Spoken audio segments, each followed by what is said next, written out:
Pernahkah kalian membayangkan sebuah negara kepulauan kecil yang mungkin namanya saja jarang kalian dengar, hampir saja menendang sang juara bertahan Argentina dari ajang sebesar Piala Dunia 2026?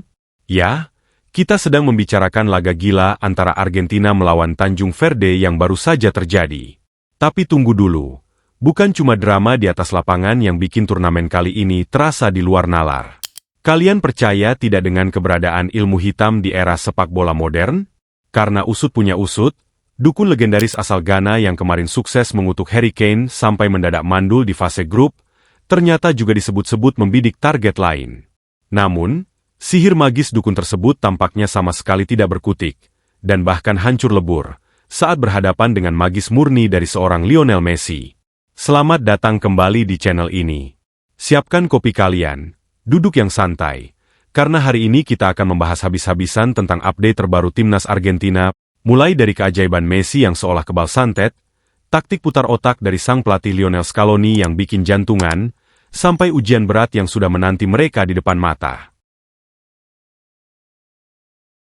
Kita mulai dari apa yang baru saja terjadi di Miami Stadium yang begitu panas dan lembab. Semua orang di atas kertas pasti menjagokan Argentina akan menang mudah. Bahkan mungkin menang telak melawan Tanjung Verde di babak 32 besar ini. Laga ini sebelumnya diprediksi hanya akan menjadi sekadar ajang pamer skill atau latihan berbalut pertandingan resmi buat anak-anak asuh Lionel Scaloni. Tapi nyatanya, sepak bola sekali lagi menampar kesombongan prediksi di atas kertas dan membuktikan bahwa bola itu benar-benar bundar. Tidak ada yang namanya lawan mudah di turnamen sekelas Piala Dunia. Pertandingan ini benar-benar menguras emosi, menguras fisik, dan tentunya menguji ketahanan jantung para pendukung La Albiceleste di seluruh dunia. Argentina dipaksa bermain habis-habisan sampai babak perpanjangan waktu, setelah mendapat perlawanan luar biasa dari tim berjuluk hiu biru tersebut. Saya tidak akan membahas jalannya pertandingan ini menit per menit, karena jujur saja, kalian pasti sudah melihat cuplikannya berseliweran di mana-mana. Intinya, Argentina memang sempat berada di atas angin saat kapten mereka, Lionel Messi, membuka keunggulan di menit ke-29. Sebuah penyelesaian yang sangat tenang, cerdik, dan sangat khas Messi. Tapi, Tanjung Verde menolak untuk menyerah begitu saja. Mereka bermain dengan hati yang menyala, kedisiplinan tingkat tinggi, dan sukses menyamakan kedudukan lewat De Roy Duarte. Bayangkan, laga harus dilanjut ke extra time. Saat peluit waktu normal dibunyikan, raut wajah ketegangan terlihat sangat jelas di kubu Argentina. Lisandro Martinez memang sempat membuat seluruh stadion bergemuruh dan bernapas lega lewat golnya di menit ke-92, seolah mengira pertandingan sudah benar-benar selesai di titik itu. Tapi keajaiban wakil Afrika ini belum habis. Sydney Cabral mencetak gol penyeimbang lagi di menit ke-103 dengan tendangan melengkung yang luar biasa indah. Miami Stadium yang dipenuhi jutaan harapan pendukung Argentina sempat hening seketika. Beruntung, mental juara bertahan akhirnya berbicara di saat krisis. Lewat skema tendangan sudut, sundulan keras Christian Romero mengenai bek Tanjung Verde, Dini Borges, dan berbuah gol bunuh diri. Skor akhir 3-2. Argentina akhirnya lolos dari lubang jarum dan terhindar dari salah satu kejutan, atau bahkan aib terbesar dalam sejarah panjang Piala Dunia. Nah, berbicara soal kejutan dan hal-hal di luar nalar, ada satu cerita yang sedang sangat viral minggu ini dan tidak boleh kita lewatkan. Ini soal Nana Kwaku Bonsam, seorang dukun atau spiritualis ternama asal Ghana yang namanya sudah tidak asing lagi di telinga penggemar sepak bola garis keras. Kalau kalian mengikuti berita Piala Dunia dari minggu lalu, kalian pasti tahu kalau dukun ini terang-terangan membuat ancaman terbuka akan mengikat pergerakan Harry Kane saat Inggris bertemu Ghana. Dan yang bikin merinding, ajaibnya kutukan itu seolah benar-benar bekerja secara nyata. Kane yang sedang dalam performa on fire mendadak buntu, gagal mencetak gol, pergerakannya kaku, bahkan membuang peluang emas di mulut gawang, yang pada akhirnya membuat laga Inggris melawan Ghana berakhir imbang tanpa gol. Sang dukun pun dengan sangat bangga mengklaim di media sosial bahwa itu adalah hasil murni dari ritual kerjanya. Tapi, narasi cerita ini menjadi semakin menarik ketika rumor kencang beredar bahwa ilmu spiritual macam ini juga menyasar pemain-pemain top lainnya di turnamen ini, termasuk Lionel Messi yang terus-menerus menjadi sorotan utama dunia. Entah karena kekuatan magis sang dukun yang luntur saat terbang melintasi benua, atau memang seorang Lionel Messi ini pada dasarnya adalah alien yang tidak mempan dikutuk oleh kekuatan manusia bumi, Nyatanya magis dukun Ghana itu sama sekali tidak mempan untuk La Pulga. Alih-alih mandul, kaku, atau bermain jelek seperti yang dialami Harry Kane, Messi malah tampil menggila dan menjadi mimpi buruk bagi pertahanan lawan. Dia tetap menjadi nyawa permainan Argentina. Dia berlari, turun menjemput bola ke tengah, menciptakan ruang, membagi umpan-umpan kunci yang membelah pertahanan, dan tentu saja mencetak gol penting yang membuka kebuntuan timnya di babak pertama tadi. Kutukan dukun itu mungkin bisa mematikan ketajaman seorang penyerang konvensional, tapi untuk pemain jenius yang seolah melihat pertandingan sepak bola dari dimensi ruang dan waktu yang berbeda seperti Messi, magis dukun itu mental tak tersisa. Membahas kehebatan Lionel Messi di Piala Dunia 2026 ini, memang seolah tidak ada habisnya. Di usianya yang sudah menyentuh angka 39 tahun, banyak pengamat yang mengira dia hanya akan menjadi pemain cadangan super, atau sekadar figur mentor yang duduk manis di ruang ganti. Tapi Messi membungkam semua keraguan dan analisis prematur itu.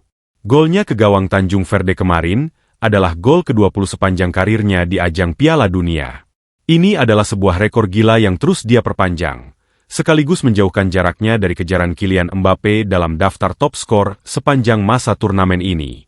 Yang membuat kita semua harus angkat topi bukan cuma soal koleksi golnya, tapi bagaimana kecerdasannya dalam mengatur ritme tubuh.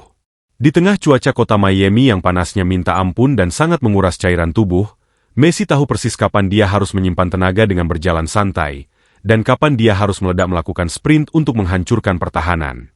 Visi bermainnya belum memudar sedikit pun. Ketika tim sedang buntu dan para pemain mulai frustrasi melihat penampilan kiper Tanjung Verde, Fozinha, yang tampil kesetanan melakukan hingga 10 penyelamatan krusial, Messi tetap menunjukkan ketenangan yang luar biasa. Ketenangan dari sang kapten inilah yang pada akhirnya menular ke seluruh pemain saat laga memasuki fase hidup dan mati di babak perpanjangan waktu. Tentu saja, sehebat apapun Messi di atas lapangan, itu semua harus didukung oleh otak brilian yang meramu taktik di pinggir lapangan. Disinilah peran sangat krusial dari seorang pelatih kepala, Lionel Scaloni. Usai peluit panjang berbunyi, Scaloni dengan jujur dan rendah hati mengakui di sesi konferensi pers bahwa pertandingan melawan Tanjung Verde adalah sebuah kegilaan yang sangat berat dan melelahkan. Taktik Scaloni di laga ini sebenarnya sempat dipertanyakan oleh beberapa pandit ketika lini tengah Argentina terlihat sangat keteteran meladeni kecepatan serangan balik lawan. Formasi awal yang dia usung seolah meninggalkan celah menganga saat tim berada dalam fase transisi dari menyerang ke bertahan. Namun, kejeniusan sejati Scaloni bukan hanya terletak pada bagaimana meracik formasi sebelum laga dimulai, melainkan pada kemampuannya merespon situasi darurat secara real-time di tengah pertandingan.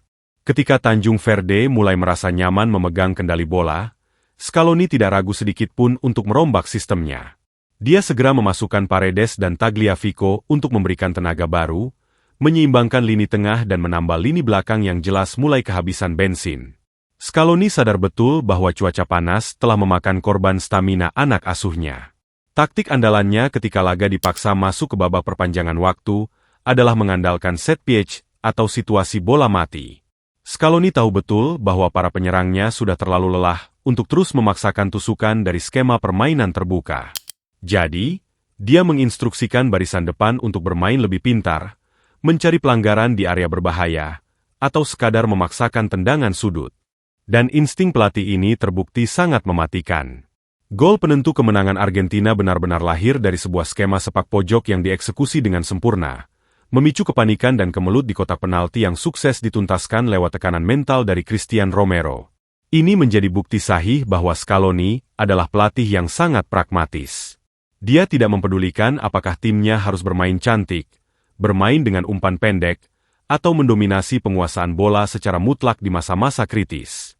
Yang paling penting baginya adalah bagaimana mencari jalan keluar untuk menang. Titik. DNA petarung dan pantang menyerah inilah yang sudah dia tanamkan sangat kuat sejak mereka mengangkat trofi di Qatar 4 tahun lalu. Meskipun begitu, Argentina jelas tidak bisa terus-terusan mengandalkan keajaiban, gol bunuh diri, atau sekadar keberuntungan semata. Waktu istirahat yang mereka miliki sangatlah mepet. Kemenangan super dramatis ini harus segera mereka lupakan karena ujian yang jauh lebih besar dan nyata sudah menunggu dengan senyuman di depan mata. Di babak 16 besar nanti, Argentina harus terbang ke kota Atlanta untuk berhadapan dengan wakil tangguh dari benua Afrika lainnya, yaitu Mesir, pada hari Selasa mendatang. Perlu kalian catat, Mesir baru saja memastikan tiket lolos setelah menyingkirkan Australia lewat drama adu penalti. Fakta itu berarti Mesir juga memiliki mental baja, ketahanan fisik luar biasa, dan fondasi pertahanan yang sangat solid saat ditekan. Untuk pembahasan Argentina versus Mesir akan kita buatkan video khususnya nanti. Sekarang, setelah melihat dengan mata kepala sendiri bagaimana perjuangan Argentina yang harus susah payah menang dan nyaris dipermalukan oleh Tanjung Verde, saya jadi sangat penasaran dengan pendapat kalian semua para penonton setia channel ini. Apakah menurut kalian performa yang ditunjukkan kemarin adalah alarm tanda bahaya bahwa taktik Scaloni sebenarnya sudah mulai terbaca dan Argentina sangat rawan tersingkir di babak 16 besar nanti? Atau kalian justru melihat ini sebagai bukti mental juara sejati, di mana sebuah tim besar tetap bisa menemukan cara untuk menang meskipun sedang bermain dalam kondisi yang seburuk apapun? Coba tulis pendapat kalian di kolom komentar sekarang juga. Kita debat sehat di bawah. Sampai jumpa di video berikutnya.